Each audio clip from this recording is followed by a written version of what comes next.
This week, I harvested over $50 in food.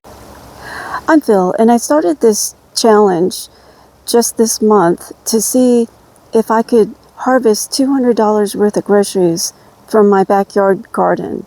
Now, let's go check out the harvest. I harvested peas, beets, cucumbers, arugula, bok choy, and peppers,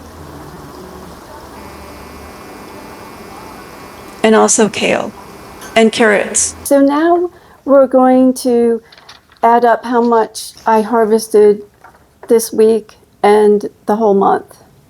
But first I wanted to take time to show you, last week I was just doing it on a piece of paper, tracking all of the vegetables in the pounds.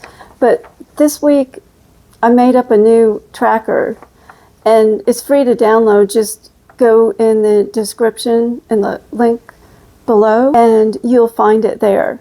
And it'll be free until the end of May. So the good news was $53.08 for just 1 week, which really was shocking. The total month is $135.19.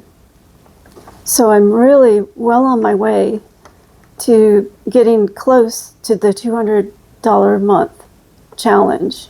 What I made of the biggest savings were on peppers. I saved $9.50 on that.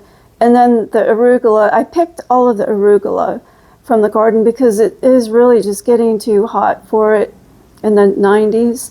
So that one was $8.90. And I do use a lot of arugula. I use it in omelets and every day in salads. So I'll go through that in no time. And then the lettuce and cucumbers were next. Be sure to click on the subscribe button to see next week's issue.